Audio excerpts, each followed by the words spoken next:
ಹಿಂದೂ ಧರ್ಮದಲ್ಲಿ ಅತ್ಯಂತ ದೊಡ್ಡ ಹಾಗೂ ಅತ್ಯಂತ ಪವಿತ್ರವಾದ ಉತ್ಸವಗಳಲ್ಲಿ ಪ್ರಮುಖವಾದಂಥ ಮಹಾಕುಂಭ ಮೇಳಕ್ಕೆ ಸೋಮವಾರ ಚಾಲನೆ ಸಿಕ್ಕಿದೆ.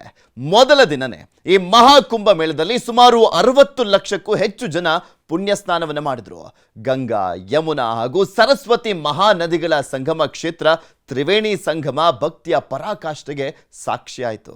ಉತ್ತರ ಪ್ರದೇಶದ ಪ್ರಯಾಗರಾಜ್ ಮಹಾಕುಂಭಮೇಳದ ವೈಭವದಲ್ಲಿ ಮುಳುಗಿದೆ. ಕೋಟ್ಯಾಂತರ ಭಕ್ತರು ಪುಣ್ಯಸ್ನಾನ ಮಾಡುವಲ್ಲಿ ನಿರತರಾಗಿದ್ದರೆ ಭಂ ಭಂ ಭೋಲೆನಾಥ್ ಜಯಘೋಷ ಮುಗಿಲು ಮುಟ್ಟುತ್ತಿದೆ.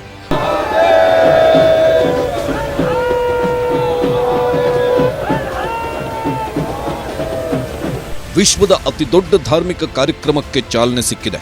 ಉತ್ತರ ಪ್ರದೇಶದ ಪ್ರಯಾಗರಾಜ್ನಲ್ಲಿ 144 ವರ್ಷಗಳ ಬಳಿಕ ನಡೆಯುತ್ತಿರೋ ಅಪರೂಪದ ಮಹಾಕುಂಭ ಮೇಳಕ್ಕೆ ಚಾಲನೆ ಸಿಕ್ಕಿದೆ. ಇದು ವಿಶ್ವದ ಅತಿ ದೊಡ್ಡ ಆಧ್ಯಾತ್ಮಿಕ ಸಭೆಯಾಗಿದ್ದು, ಇಲ್ಲಿ ಋಷಿಗಳು, ಅಘೋರಿಗಳು, ಪುರೋಹಿತರು, ಭಕ್ತರು ಮತ್ತು ಹಿರಿಯ ವಯಸ್ಕರು ಸೇರಿದಂತೆ ಎಲ್ಲರೂ ಬಂದು ಪವಿತ್ರ ಸ್ನಾನ ಮಾಡುತ್ತಾರೆ.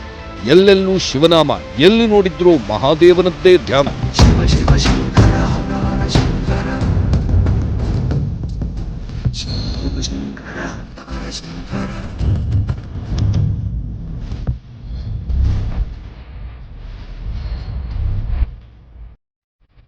ಗಂಗಾ, ಯಮುನಾ, ಸರಸ್ವತಿ, ತ್ರಿವೇಣಿ ಸಂಗಮದಲ್ಲಿ ಭಕ್ತರು ಪವಿತ್ರ ಸ್ನಾನ ಮಾಡಿ ಪಾವನರಾಗ್ತಿದ್ದಾರೆ. ಬೆಳಗ್ಗೆ ಸುಮಾರು 60 ಲಕ್ಷಕ್ಕೂ ಅಧಿಕ ಮಂದಿ ಪವಿತ್ರ ಸ್ನಾನ ಮಾಡಿ ಪಾವನರಾಗಿದ್ದಾರೆ. ಒಟ್ಟು 45 ಕೋಟಿ ಭಕ್ತರು ಕುಂಭಮೇಳಕ್ಕೆ ಆಗಮಿಸುವ ನಿರೀಕ್ಷೆ ಇದ್ದು, ಮೊದಲ ದಿನವೇ 60 ಲಕ್ಷಕ್ಕೂ ಹೆಚ್ಚು ಜನ ಭಾಗಿಯಾಗಿ ಪವಿತ್ರ ಸ್ನಾನ ಮಾಡಿದ್ರು.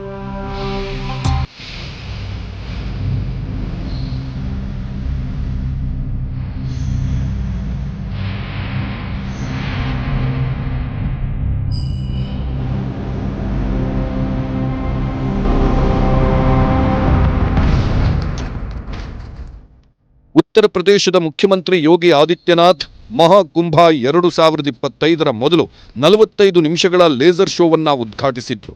2025ರ ಮಹಾಕುಂಭ ಮೇಳಕ್ಕೆ ಐಫೋನ್ ಸಿಇಒ ಸ್ಟೀವ್ ಜಾಬ್ಸ್ ಪತ್ನಿ ಲಾರೆನ್ ಪುವೆಲ್ ಜಾಬ್ಸ್ ಬಂದಿದ್ದಾರೆ.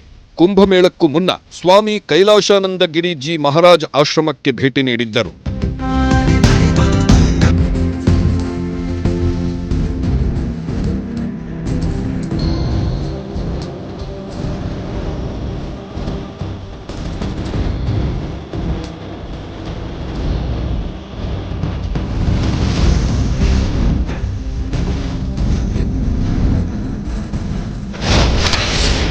ಮಹಾಕುಂಭಮೇಳಕ್ಕೆ ವಿದ್ಯುಕ್ತ ಚಾಲನೆ. ಲಕ್ಷಾಂತರ ನಾಗಾ ಸಾಧುಗಳಿಂದ ಶಾಹಿ ಸ್ನಾನ. 144 ವರ್ಷಗಳಿಗೊಮ್ಮೆ ನಡೆಯುವ ವಿಶ್ವದ ಅತಿ ದೊಡ್ಡ ಧಾರ್ಮಿಕ ಮೇಳವಾದ ಮಹಾಕುಂಭಮೇಳಕ್ಕೆ ಪ್ರಯಾಗ್ರಾಜ್ನಲ್ಲಿ ವಿದ್ಯುಕ್ತ ಚಾಲನೆ ದೊರೆತಿದೆ. ಮಹಾಕುಂಭಮೇಳಕ್ಕೆ ಸೋಮವಾರ ಬೆಳಗ್ಗಿನ ಜಾವ ಮೊದಲ ಶಾಹಿ ಸ್ನಾನ ಮಾಡುವ ಮೂಲಕ ವಿದ್ಯುಕ್ತ ಚಾಲನೆ ನೀಡಲಾಗಿದೆ. ಲಕ್ಷಾಂತರ ಸಂಖ್ಯೆಯಲ್ಲಿ ನಾಗಾ ಸಾಧುಗಳು ಶಾಹಿ ಸ್ನಾನದಲ್ಲಿ ಭಾಗಿಯಾಗಿದ್ದಾರೆ. ಈಗಾಗಲೇ ಕಳೆದ 2 ದಿನಗಳಲ್ಲಿ 85 ಲಕ್ಷ ಮಂದಿ ಸ್ನಾನ ಮಾಡಿದ್ದಾರೆ. ಈ ಎಲ್ಲ ಕಾರಣಗಳಿಂದ ಈ ಬಾರಿ ಕುಂಭಮೇಳ ಅತ್ಯಂತ ವಿಶೇಷವಾಗಿದೆ.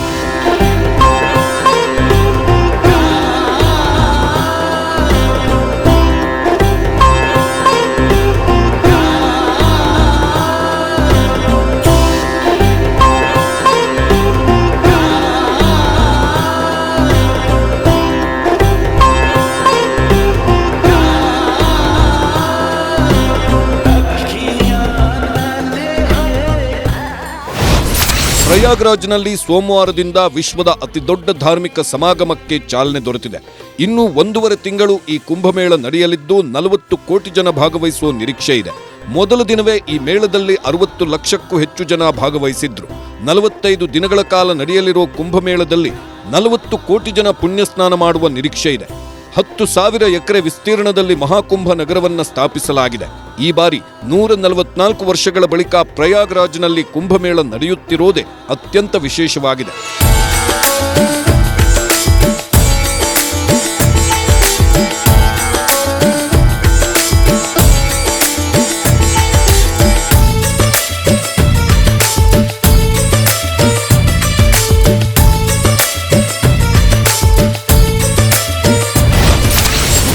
ಸಮುದ್ರ ಮಥನದಲ್ಲಿ ಅಮೃತ ಬಂದ ದಿನ. ಉತ್ತರಾಖಂಡ್ನ ಹರಿದ್ವಾರದ ಗಂಗಾ ನದಿ ತೀರದಲ್ಲಿ, ಮಧ್ಯಪ್ರದೇಶದ ಉಜ್ಜಯಿನಿಯ ಶಿಪ್ರಾ ನದಿ ತೀರದಲ್ಲಿ, ಮಹಾರಾಷ್ಟ್ರದ ನಾಸಿಕ್ನ ಗೋದಾವರಿ ನದಿ ತೀರದಲ್ಲಿ ಮತ್ತು ಉತ್ತರ ಪ್ರದೇಶದ ಪ್ರಯಾಗ್ರಾಜ್ನ ತ್ರಿವೇಣಿ ಸಂಗಮದಲ್ಲಿ ಅಂದ್ರೆ ಗಂಗೆ, ಯಮುನೆ ಮತ್ತು ಗುಪ್ತಗಾಮಿನಿಯಾಗಿ ಹರಿಯುವ ಸರಸ್ವತಿ ನದಿಗಳು ಕೂಡುವ ಪ್ರದೇಶದಲ್ಲಿ ಕುಂಭಮೇಳ ನಡೆಯುತ್ತೆ. ಈ 4 ಪ್ರದೇಶಗಳಲ್ಲೇ ಯಾಕೆ ಕುಂಭಮೇಳ ನಡೆಯುತ್ತದೆ ಎನ್ನುವುದಕ್ಕೆ ಪುರಾಣದ ಕಥೆಯೊಂದಿದೆ. ಸಮುದ್ರ ಮಥನದ ವೇಳೆ ಬಂದ ಅಮೃತ ಕಲಶವನ್ನ ವಿಷ್ಣುವು ಮೋಹಿನಿಯ ರೂಪದಲ್ಲಿ ಹೊತ್ಕೊಂಡು ಹೋಗುವಾಗ ಸಂಭವಿಸಿದ ಘರ್ಷಣೆಯಲ್ಲಿ ಅಮೃತದ 4 ಹನಿಗಳು ಪ್ರಯಾಗ್, ಹರಿದ್ವಾರ, ನಾಸಿಕ್ ಮತ್ತು ಉಜ್ಜಯಿನಿಗಳಲ್ಲಿರುವ ತೀರ್ಥದಲ್ಲಿ ಬಿದ್ದುವು. ಈ 4 ತೀರ್ಥಗಳು ಪವಿತ್ರವಾಗಿದ್ದು ಇಲ್ಲಿ ಪವಿತ್ರ ಸ್ನಾನ ಮಾಡಿದ್ರೆ ಮೋಕ್ಷ ಪ್ರಾಪ್ತಿಯಾಗುತ್ತದೆ ಎಂಬುದು ಹಿಂದೂಗಳ ನಂಬಿಕೆ.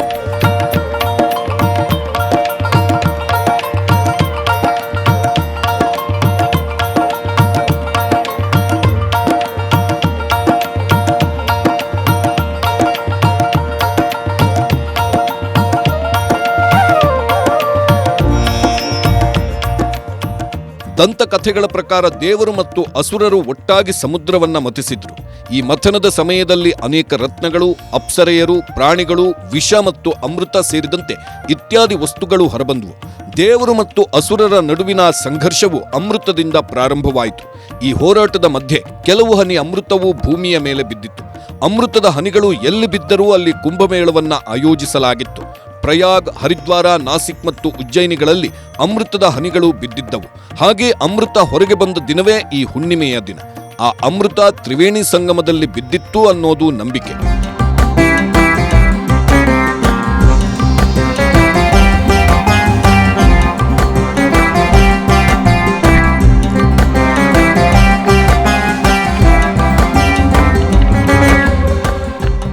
ಅಮೃತವನ್ನ ಎಳೆಯುವಲ್ಲಿ ಚಂದ್ರನು ಅಮೃತವನ್ನ ಹರಿಯದಂತೆ ಉಳಿಸಿದ್ದನು ಮತ್ತು ನಂತರ ಗುರು ಬೃಹಸ್ಪತಿ ದೇವನು ಚಿತಾಭಸ್ಮವನ್ನ ಒಂದೆಡೆ ಯಾರಿಗೂ ಕಾಣದಂತೆ ಎತ್ತಿಟ್ಟಿದ್ದ. ಸೂರ್ಯದೇವ ಕಲಶ ಸ್ಫೋಟಿಸದಂತೆ ರಕ್ಷಿಸಿದನು ಮತ್ತು ಶನಿದೇವ ಇಂದ್ರನ ಕೋಪವನ್ನ ನಿಯಂತ್ರಿಸಿದನು.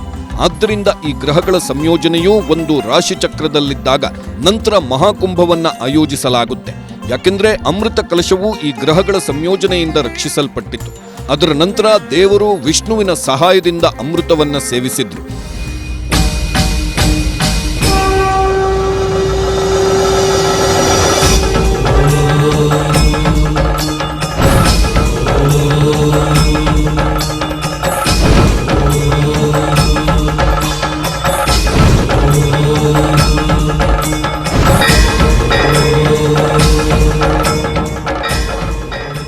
ಕುಂಭಮೇಳದ ಆಯೋಜನೆಯ ಇತಿಹಾಸವು 850 ವರ್ಷಗಳಿಗಿಂತಲೂ ಹಳೆಯದು ಎಂದು ಹೇಳಲಾಗುತ್ತೆ. ಇದನ್ನ ಆದಿಶಂಕರರು ಪ್ರಾರಂಭಿಸಿದ್ರು ಅಂತಲೂ ಹೇಳಲಾಗ್ತಿದೆ. ಅದೇ ಸಮಯದಲ್ಲಿ ಸಮುದ್ರ ಮಥನದ ಕಥೆಯ ಪ್ರಾರಂಭದಿಂದಲೂ ಕುಂಭವನ್ನ ಆಯೋಜಿಸಲಾಗಿದೆ ಎಂದು ಕೆಲವು ಕಥೆಗಳಲ್ಲಿ ಹೇಳಲಾಗಿದೆ. ಕೆಲವು ವಿದ್ವಾಂಸರು ಇದು ಗುಪ್ತ ಕಾಲದ ಆರಂಭ ಎಂದು ನಂಬುತ್ತಾರೆ. ಆದರೆ ಹರ್ಷವರ್ಧನ ಚಕ್ರವರ್ತಿಯ ಆಳ್ವಿಕೆ ಕಾಲದಿಂದಲೂ ಪುರಾವೆಗಳು ಲಭ್ಯವಿದೆ.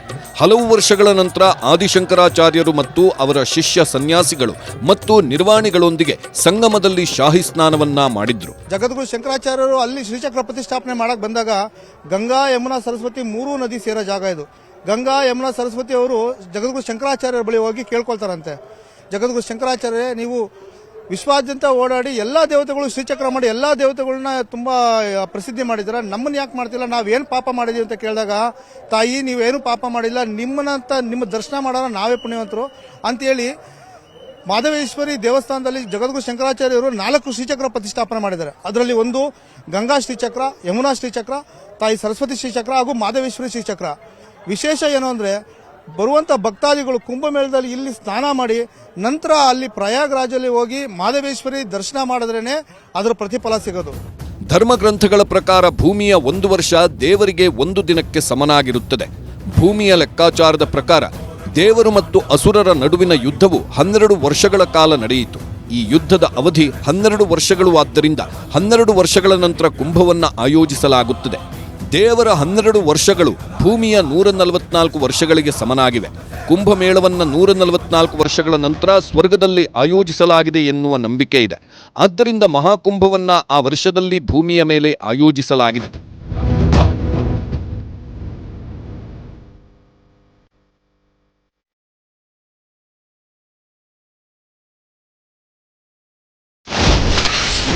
ಬೆಳಿಗ್ಗೆ ಸಂಜೆ ಮಾತ್ರ ನಡೆಯುತ್ತೆ ರಾಜಸ್ನಾನ. ಮಹಾಕುಂಭಮೇಳದಲ್ಲಿ ಸ್ನಾನ ಮಾಡಲು ನಿಗದಿತ ಸಮಯವಿದ್ದು ಅದನ್ನ ಅನುಸರಿಸುವುದು ಅವಶ್ಯಕ. ರಾಜಸ್ನಾನಕ್ಕೆ ಅತ್ಯಂತ ಮಂಗಳಕರ ಸಮಯವೆಂದರೆ ಬ್ರಹ್ಮ ಮುಹೂರ್ತ. ಇದರ ಸಮಯವು ಬೆಳಿಗ್ಗೆ 5:27ರಿಂದ 6:21 ಆಗಿರುತ್ತೆ. ಅದರ ನಂತರ ಬೆಳಿಗ್ಗೆ ಮತ್ತು ಸಂಜೆ ಮುಹೂರ್ತದಲ್ಲಿ ಸ್ನಾನ ಮಾಡಬಹುದು. ಅದರ ಸಮಯವು 5:54ರಿಂದ 7:15ರವರೆಗೆ ಇರುತ್ತದೆ. ನಂತರ ಮಧ್ಯಾಹ್ನ 2:15ರಿಂದ 2:57ರವರೆಗೆ ವಿಜಯ್ ಮುಹೂರ್ತ ನಡೆಯಲಿದೆ ಮತ್ತು ಸಂಜೆ 5:42ರಿಂದ 6:09ರವರೆಗೆ ಮುಸ್ಸಂಜೆಯ ಸಮಯದಲ್ಲಿ ಸ್ನಾನ ಮಾಡಬಹುದು. ಸೋಮವಾರ ಬೆಳಿಗ್ಗೆ 7:15ರಿಂದ ರವಿಯೋಗ ಆರಂಭವಾಗಿದ್ದು 10:38ಕ್ಕೆ ಮುಕ್ತಾಯವಾಗಿದೆ. ಈ ಸಮಯದಲ್ಲಿ 60 ಲಕ್ಷಕ್ಕೂ ಹೆಚ್ಚು ಮಂದಿ ಸಂಗಮದಲ್ಲಿ ಪವಿತ್ರ ಸ್ನಾನ ಮಾಡಿದ್ರು. ಮಹಾಕುಂಭಮೇಳದಲ್ಲಿ ಪಾಲ್ಗೊಳ್ಳುವ ಭಕ್ತರು ಸರಳತೆಯಿಂದ ಇರಬೇಕು. ಮಹಾಕುಂಭದಲ್ಲಿ ಮೊದಲು ಸ್ನಾನ ಮಾಡುವವರು ಋಷಿಗಳು ಮತ್ತು ಸಂತರು ಮತ್ತು ನಂತರ ಮಾತ್ರ ಸಾಮಾನ್ಯ ಜನರು ಸ್ನಾನ ಮಾಡಬಹುದು.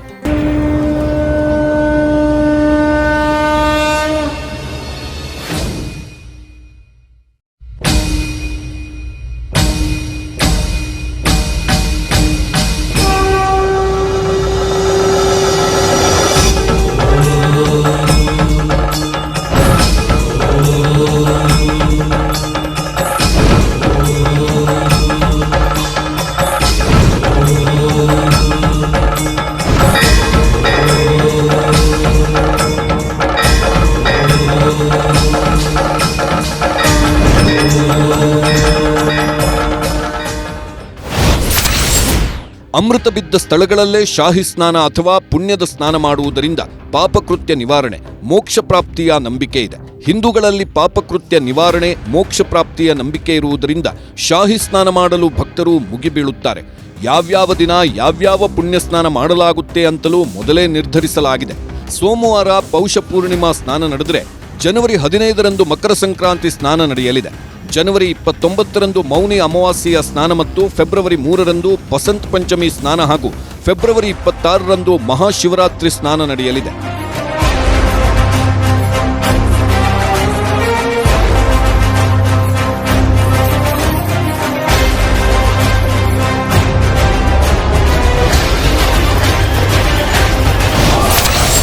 ನದಿಯಲ್ಲೇ ಆಂಬ್ಯುಲೆನ್ಸ್ ನಿರ್ಮಾಣ. ನದಿಯ ಉದ್ದಕ್ಕೂ 12 ಕಿಲೋಮೀಟರ್ ಘಾಟ್ಗಳ ನಿರ್ಮಾಣ ಮಾಡಲಾಗಿದೆ. ಇದೇ ಮೊದಲ ಬಾರಿಗೆ NDRF ಪಡೆಯಿಂದ ನೀರಿನ ಮೇಲೆ ಆಂಬ್ಯುಲೆನ್ಸ್ ನಿರ್ಮಾಣ ಮಾಡಲಾಗಿದೆ. ICU ಸೌಲಭ್ಯ ಹೊಂದಿರುವ ಆಂಬ್ಯುಲೆನ್ಸ್ಗಳನ್ನು ನದಿ ನೀರಿನ ಮೇಲೆ ನಿಲ್ಲಿಸಲಾಗಿದೆ. ಆಂಬ್ಯುಲೆನ್ಸ್ಗಳಲ್ಲಿ ವೈದ್ಯಕೀಯ ಸಿಬ್ಬಂದಿ ಮತ್ತು ಹಾಸಿಗೆಗಳ ಜೊತೆಗೆ ಆಮ್ಲಜನಕ ಮತ್ತು ವೆಂಟಿಲೇಟರ್ಗಳ ಸೌಲಭ್ಯ ಕಲ್ಪಿಸಲಾಗಿದೆ.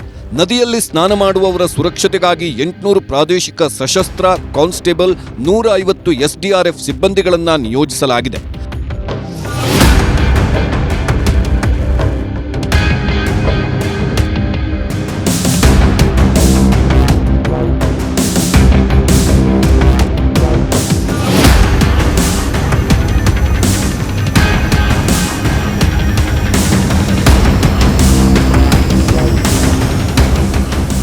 ಕಳೆದ ಬಾರಿಯ ಕುಂಭಮೇಳದಲ್ಲಿ 24 ಕೋಟಿ ಭಕ್ತರು ಪಾಲ್ಗೊಂಡಿದ್ದರು. ಈ ಬಾರಿ 35ರಿಂದ 40 ಕೋಟಿ ಭಕ್ತರು ಪಾಲ್ಗೊಳ್ಳುವ ನಿರೀಕ್ಷೆ ಇದೆ. ಇದಕ್ಕಾಗಿ ಎಲ್ಲಾ ತಯಾರಿ ಮಾಡಿಕೊಳ್ಳಲಾಗಿದೆ. ಭದ್ರತೆ ಹಾಗೂ ಭಕ್ತರ ರಕ್ಷಣೆ, ನೂಕುನುಗ್ಗಲು ತಡೆಯಲು ಯೋಗಿ ಆದಿತ್ಯನಾಥ್ ಸರ್ಕಾರ ವಿಶೇಷ ವ್ಯವಸ್ಥೆ ಮಾಡಿದೆ. ನೀರಿನ ಅಡಿಯಲ್ಲೂ ಡ್ರೋನ್ಗಳನ್ನು ಕಣ್ಗಾವಲಿಗೆ ಬಿಡಲಾಗಿದೆ. ಆರ್ಟಿಫಿಷಿಯಲ್ ಇಂಟೆಲಿಜೆನ್ಸ್ ಸೇರಿದಂತೆ ಹಲವು ಅತ್ಯಾಧುನಿಕ ತಂತ್ರಜ್ಞಾನಗಳನ್ನು ಭದ್ರತೆಗಾಗಿ ಬಳಸಿಕೊಳ್ಳಲಾಗಿದೆ. ಹೆಚ್ಚುವರಿ ಪೊಲೀಸ್ ಭದ್ರತೆಯನ್ನ ಒದಗಿಸಲಾಗಿದೆ. ಭಕ್ತರ ಅನುಕೂಲಕ್ಕಾಗಿ ಶೌಚಾಲಯ, ತಂಗಲು ವ್ಯವಸ್ಥೆಗಳನ್ನೂ ಮಾಡಲಾಗಿದೆ. ವಿಶೇಷ ರೈಲು, ಸಾರಿಗೆ ವ್ಯವಸ್ಥೆಗಳನ್ನೂ ಕಲ್ಪಿಸಲಾಗಿದೆ. ಆದರೂ ಕೆಲ ಆತಂಕಕಾರಿ ಘಟನೆಗಳು ನಡೆದಿವೆ.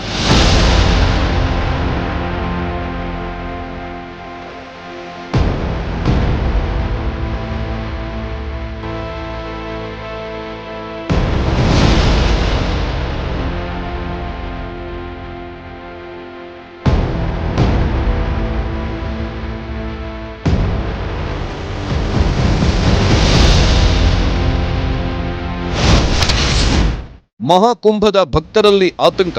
ಪ್ರಯಾಗ್ರಾಜ್ ರೈಲಿಗೆ ಕಲ್ಲು ತೂರಾಟ. ಮಹಾಕುಂಭ ಮೇಳಕ್ಕೆ ತೆರಳುವ ಭಕ್ತರ ಸಂಖ್ಯೆ ಹೆಚ್ಚಾಗ್ತಿದೆ.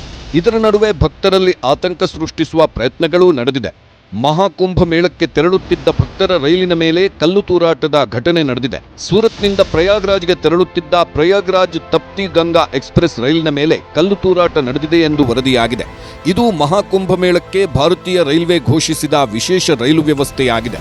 ಈ ರೈಲಿನಲ್ಲಿ ವೃದ್ಧರು, ಹಿರಿಯರು, ಮಹಿಳೆಯರು, ಮಕ್ಕಳು ಸೇರಿದಂತೆ ಸಾವಿರಾರು ಭಕ್ತರು ಪ್ರಯಾಗ್ರಾಜ್ಗೆ ಪ್ರಯಾಣಿಸುತ್ತಿದ್ದರು. ಜಲಗಾವ್ಗಿಂತ 3 ಕಿಲೋಮೀಟರ್ ಹಿಂದೆ ಈ ಘಟನೆ ನಡೆದಿದೆ. ಕಲ್ಲು ತೂರಾಟದಲ್ಲಿ B6 ಕೋಚ್ ಗಾಜುಗಳು ಪುಡಿಪುಡಿಯಾಗಿದೆ. ಕಲ್ಲುಗಳು ಬೋಗಿ ಒಳಗೆ ತೂರಿ ಬಂದಿದೆ ಎಂದು ಭಕ್ತರು ಹೇಳಿದ್ದಾರೆ.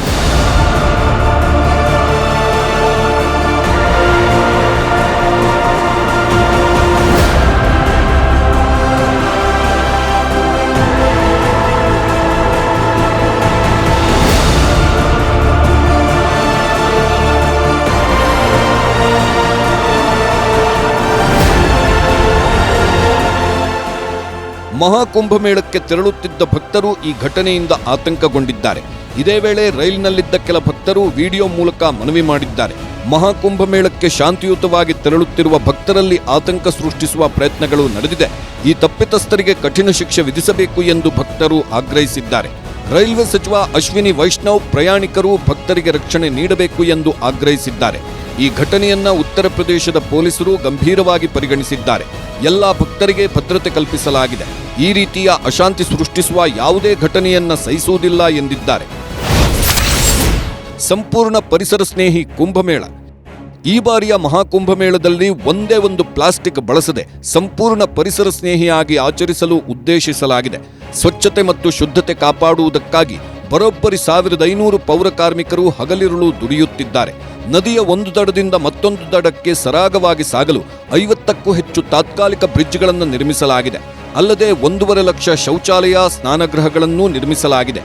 ಏಕಕಾಲಕ್ಕೆ ಸಾವಿರಾರು ಜನರು ತಂಗಲು ಅನುಕೂಲವಾಗುವಂತೆ ಅಲ್ಲಲ್ಲಿ ಟೆಂಟ್ಗಳನ್ನು ನಿರ್ಮಿಸಿರುವುದೂ ವಿಶೇಷ.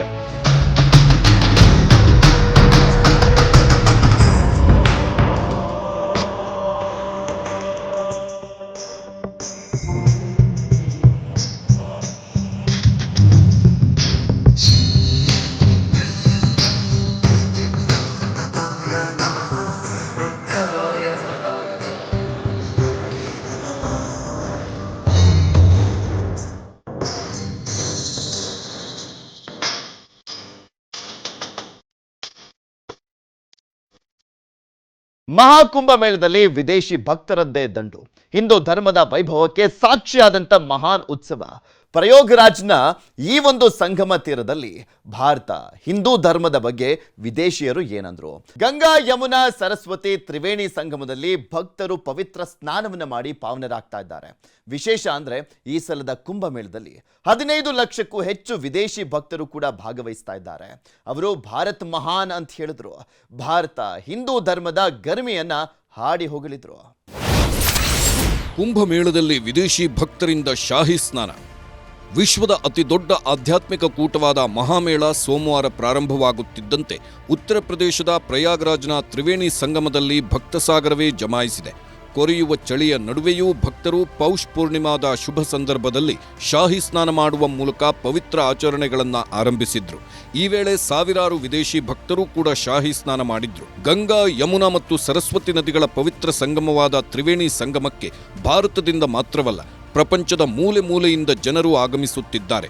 ರಷ್ಯಾದ ಭಕ್ತರೊಬ್ಬರು ಮಾತನಾಡುತ್ತಾ ಮೇರಾ ಭಾರತ್ ಮಹಾನ್ ಎಂದು ಘೋಷಣೆ ಕೂಗಿದ್ರು. ಭಾರತವು ಒಂದು ದೊಡ್ಡ ದೇಶ. ನಾವು ಮೊದಲ ಬಾರಿಗೆ ಕುಂಭಮೇಳದಲ್ಲಿ ಭಾಗವಹಿಸುತ್ತಿದ್ದೇವೆ. ಇಲ್ಲಿ ನಾವು ನಿಜವಾದ ಭಾರತವನ್ನ ನೋಡಬಹುದು. ನಿಜವಾದ ಶಕ್ತಿ ಭಾರತದ ಜನರಲ್ಲಿದೆ. ಈ ಪವಿತ್ರ ಸ್ಥಳದಲ್ಲಿ ಜನರ ಕಂಪನದಿಂದಾಗಿ ನಾನು ನಡುಗುತ್ತಿದ್ದೇನೆ. ನಾನು ಭಾರತವನ್ನು ಪ್ರೀತಿಸುತ್ತೇನೆ ಎಂದು ಹೇಳಿದ್ದಾರೆ. Mera Bharat Mahan. So I came from Russia, but I was flying from Vienna, from Austria, from Europe. I'm working and living in Europe, and India is just great. I mean, we came to Kumbh Mela first time in life, and this is a big Kumbh Mela.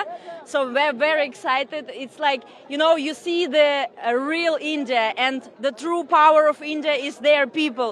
And look around, it's thousands of people, and the vibe I cannot even transfer. I'm shaking because of the vibe of people, of holy place, of all the people who deep into holy Mama Ganga river. Thank you so much. I love India. Mera Bharat Mahan. It's been beautiful to come and see Ganga Ma, Yamuna Ma, Saraswati Ma. It's a blessing. 6 years, 7 years. The logic, it makes sense. There's the faith, but also there's no blind faith. ಸಾಧುಗಳ ನಂತರ ಸಾಮಾನ್ಯರ ಸ್ನಾನ. ಅಯೋಧ್ಯೆಯ ಜ್ಯೋತಿಷಿ ಪಂಡಿತ್ ಕಲ್ಕಿರಾಮ್ ಅವರು ಮಹಾಕುಂಭದಲ್ಲಿ ಮೊದಲು ಸ್ನಾನ ಮಾಡುತ್ತಾರೆ. ಅದರ ನಂತರ ಸಾಮಾನ್ಯ ಭಕ್ತರು ಸಹ ಗಂಗಾ ನದಿಯ ಪವಿತ್ರ ನೀರಿನಲ್ಲಿ ಸ್ನಾನ ಮಾಡುತ್ತಾರೆ. ವಿಶ್ವದ ವಿವಿಧ ಭಾಗಗಳಿಂದ ಸಂತರು, ನಾಗಸಾಧುಗಳು ಸೇರಿದಂತೆ ಕೋಟ್ಯಾಂತರ ಜನರು ಬಂದು ಪುಣ್ಯಸ್ನಾನ ಮಾಡುತ್ತಾರೆ. ಮೊದಲ ಪುಣ್ಯಸ್ನಾನ ಜನವರಿ 13ರಂದು ಪುಷ್ ಪೂರ್ಣಿಮಾ ನಡೆದರೆ ಜನವರಿ 15ರಂದು ಶಾಹಿ ಸ್ನಾನ ನಡೆಯುತ್ತೆ. ಇದಲ್ಲದೆ ಕುಂಭಮೇಳದ ಸಮಯದಲ್ಲಿ ಗ್ರಹ ಮತ್ತು ನಕ್ಷತ್ರದ ವಿಶಿಷ್ಟ ಸ್ಥಾನದಿಂದಾಗಿ ಸಂಗಮದಲ್ಲಿನ ನೀರು ಸಹ ಅದ್ಭುತ ಗುಣಲಕ್ಷಣಗಳಿಂದ ತುಂಬಿದೆ ಎಂದು ನಂಬಲಾಗಿದೆ. ಶಾಹಿ ಸ್ನಾನವನ್ನ ಅತ್ಯಂತ ಪವಿತ್ರವೆಂದು ಪರಿಗಣಿಸಲು ಇದು ಕಾರಣವಾಗಿದೆ ಎಂದು ಅವರು ಹೇಳುತ್ತಾರೆ. ಯೋಗಿ ಸರ್ಕಾರದಿಂದ ಬೃಹತ್ ವ್ಯವಸ್ಥೆ. 2025ರ ಮಹಾಕುಂಭಮೇಳವನ್ನು ವಿಶ್ವದ ಅತಿ ದೊಡ್ಡ ಧಾರ್ಮಿಕ ಸಮಾರಂಭವಾಗಿ ಆಚರಿಸಲಾಗುತ್ತಿದೆ. ಜನವರಿ 14ರಂದು ಮಕರ ಸಂಕ್ರಾಂತಿ, ಜನವರಿ 29ರಂದು ಮೌನಿ ಅಮಾವಾಸ್ಯೆ ಮತ್ತು ಫೆಬ್ರವರಿ 3ರಂದು ಬಸಂತ ಪಂಚಮಿಯಂದು ಅಖಾಡವು ರಾಜಸ್ನಾನ ಅಂದರೆ ಅಮೃತ ಸ್ನಾನವನ್ನು ಮಾಡುತ್ತೆ. ಉತ್ತರ ಪ್ರದೇಶದ ಯೋಗಿ ಸರ್ಕಾರವು ಮಹಾಕುಂಭಕ್ಕಾಗಿ ಬಹು ವಿಸ್ತಾರವಾದ ವ್ಯವಸ್ಥೆಗಳನ್ನು ಮಾಡಿದೆ. ಮಹಾಕುಂಭವು 4000 ಹೆಕ್ಟೇರ್ ಪ್ರದೇಶದಲ್ಲಿ ನಡೆಯುತ್ತಿದ್ದು, ಜತಾರ ಪ್ರದೇಶದಲ್ಲಿ ಒಟ್ಟು 25 ವಲಯಗಳನ್ನು ರಚಿಸಲಾಗಿದೆ. ಭಕ್ತರು ಮತ್ತು ಸಾಧುಗಳ ಸಂಚಾರಕ್ಕೆ 30 ಪಾಂಟೂನ್ ಸೇತುವೆಗಳನ್ನು ನಿರ್ಮಿಸಲಾಗಿದೆ. ಇದಲ್ಲದೆ 1.5 ಲಕ್ಷ ಶೌಚಾಲಯಗಳಲ್ಲಿ 15,000ಕ್ಕೂ ಹೆಚ್ಚು ನೈರ್ಮಲ್ಯ ಕಾರ್ಮಿಕರನ್ನ ನಿಯೋಜಿಸಲಾಗಿದೆ. ಮಹಾಕುಂಭಮೇಳಕ್ಕೆ ಸಂಬಂಧಿಸಿದ ನಿಗೂಢತೆ. ಮಹಾಕುಂಭವು ಸಾಗರ ಮಂಥನದಿಂದ ಹೊರಹೊಮ್ಮಿದ ಅಮೃತ ಕಲಶದೊಂದಿಗೆ ಪ್ರಾರಂಭವಾಯಿತು ಎಂಬುದು ಅನೇಕರಿಗೆ ತಿಳಿದ ಸಂಗತಿ. ಆದರೆ ಇದಕ್ಕೆ ಸಂಬಂಧಿಸಿದ ಮತ್ತೊಂದು ಜನಪ್ರಿಯ ಕಥೆಯೂ ಇದೆ. ಈ ಕಥೆಯ ಪ್ರಕಾರ ದೇವರಾಜ ಇಂದ್ರನ ಮಗ ಜಯಂತ ಕಾಗೆಯ ರೂಪದಲ್ಲಿ ಅಮೃತದ ಪಾತ್ರೆಯನ್ನು ಹೊತ್ತೊಯ್ಯುತ್ತಿದ್ದಾಗ ಕೆಲವು ಅಮೃತದ ಹನಿಗಳು ಅವನ ನಾಲಿಗೆಯಲ್ಲೂ ಸಿಲುಕೊಂಡವು. ಈ ಕಾರಣದಿಂದಾಗಿ ಇಂದಿಗೂ ಕಾಗೆಯ ಜೀವಿತಾವಧಿ ಇತರ ಪಕ್ಷಿಗಳಿಗಿಂತ ಹೆಚ್ಚಾಗಿದೆ ಎಂದು ಹೇಳಲಾಗುತ್ತದೆ. ಜಯಂತ ಅಮೃತ ಕಲಶದೊಂದಿಗೆ ಓಡಿ ಹೋಗುತ್ತಿದ್ದಾಗ ಕೆಲವು ಹನಿಗಳು ಪ್ರಯಾಗ್ರಾಜ್, ಉಜ್ಜಯಿನಿ, ಹರಿದ್ವಾರ ಮತ್ತು ನಾಸಿಕ್ನಲ್ಲಿ ಬಿದ್ದವು. ಇದರಿಂದಾಗಿ ಈ ಸ್ಥಳಗಳು ಪವಿತ್ರ ಸ್ಥಳಗಳಾದವು ಮತ್ತು ಇಲ್ಲಿ ಮಹಾಕುಂಭವನ್ನು ಆಯೋಜಿಸಲು ಪ್ರಾರಂಭಿಸಲಾಯಿತು. ಅದೇ ಸಮಯದಲ್ಲಿ ಈ ಅಮೃತದ ಕೆಲವು ಹನಿಗಳು ಗರಿಕೆ ಹುಲ್ಲಿನ ಮೇಲೆ ಬಿದ್ದವು. ಅಂದಿನಿಂದ ಅದನ್ನು ಪವಿತ್ರವೆಂದು ಪರಿಗಣಿಸಲಾಯಿತು. ಅಷ್ಟೇ ಅಲ್ಲದೆ ಆ ಹುಲ್ಲನ್ನು ಪೂಜೆಯಲ್ಲಿ ಬಳಸಲು ಪ್ರಾರಂಭಿಸಲಾಯಿತು. ಈ ಹುಲ್ಲು ಗಣೇಶನ ನೆಚ್ಚಿನ ಹುಲ್ಲು ಎಂದು ಪರಿಗಣಿಸಲ್ಪಟ್ಟಿತು. ಫೆಬ್ರವರಿ 26ರಂದು ಮುಕ್ತಾಯಗೊಳ್ಳಲಿರುವ ಮಹಾಕುಂಭಕ್ಕೆ ಬಿಗಿ ಬಂದೋಬಸ್ತ್ ಮಾಡಲಾಗಿದೆ. ಯಾವುದೇ ಅಹಿತಕರ ಘಟನೆ ನಡೆಯದಂತೆ ಮುನ್ನೆಚ್ಚರಿಕೆ ಕೈಗೊಳ್ಳಲಾಗಿದೆ. ಒಟ್ಟಾರೆ ಧಾರ್ಮಿಕ ಕಾರ್ಯಕ್ರಮವು ಆಧ್ಯಾತ್ಮಿಕ ಶುದ್ಧೀಕರಣವನ್ನು ಬಯಸುವ ಲಕ್ಷಾಂತರ ಯಾತ್ರಾರ್ಥಿಗಳಿಗೆ ಸಕಲ ವ್ಯವಸ್ಥೆ ಮಾಡಲಾಗಿದ್ದು, ಪ್ರವಾಸೋದ್ಯಮ ಸಚಿವಾಲಯ ಇದರ ಹೊಣೆ ಹೊತ್ತಿದೆ.